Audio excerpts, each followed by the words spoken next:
to help our fellow coworkers out. We see 903 largest IMAX theater in capacity. To the left, we have these beautiful murals that scale the walls. Those were actually done by Spanish band leader Xavier Cugat. And along the wall, we have these little holes. Those were actually places where we would put candles back in the day. If you were a guest here in the theater in the 20s or 30s, you would watch a silent film alongside candlelight. After all this time, we're very fortunate to have various relics from our opening in 1927 because, you know, there's quite a few theaters that unfortunately can't say that due to all the earthquakes we have in Southern California. We can continue to make it good.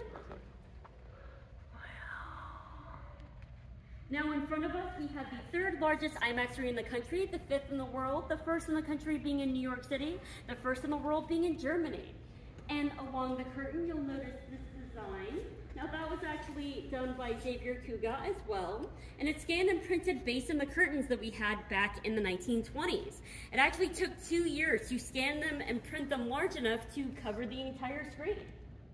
We had to excavate 30 feet into the ground to fit the screen in. And on either side, where the curtains meet the ledges, that is where the original floor would be. It would be one level seating sloping gently downward. And we're missing a chunk of our basement, but I mean, the screen is absolutely beautiful, so I'd say it's worth it. He's meant to really just be a mascot for the theater, designed by Moon Quan, a master sculptor of his time. His pose is very Western Shakespearean Hamlet. His look and his garb is very Eastern. And around the ceiling, he's surrounded by all these inscriptions.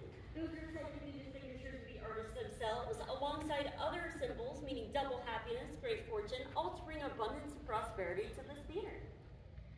And right above us, we have this beautiful chandelier that changes colors from time to time, if you're lucky enough to witness it. Oh, there we go. Usually it takes a little bit for it to actually change colors. But around the chandelier, we have all these beautiful statues. The statuary was overseen by Moon Quan, and right above that wood structure, we actually still have the pipes for our Wurlitzer organ that unfortunately we no longer have. However, we have these paintings depicting the story about a man who becomes a prince and later defeats a dragon. Not really based off any real folklore or myth, just made it for fun. However, what wasn't very fun is the artists had to be suspended from the ceiling on these platforms, and they had to paint on those platforms on their backs all the way up there. If you were afraid of heights, you could not work on the theater. And they did an amazing job, and sometimes on my off hours, I'll actually just kind of wander in here and see if I can notice anything else, because there's a great amount of detail put into this theater, rather than stretching it out and distorting the picture. And of course, we'll project something cute onto the screen. We're preparing for the screening of The Crow, I believe at 4 p.m. The common question we get here at the theater is if we host the Academy Awards. And if you work here for a while, that becomes a little bit annoying because it's, mainly no. However, that is hosted by the Dolby Theater that's next door to us, and that originated over at the Roosevelt Hotel right across the street. However, we did have John Beckman, the set designer for that film, actually design the layout of the theater. And on the cute little stage we used to have, we would also have these lavish stage shows called prologues that would take place right on that stage. And just for reference, everything in front of us and below us, that is all new from 2013. Everything above and around, minus the projection room, that is all pretty much original from 1927. Music stands.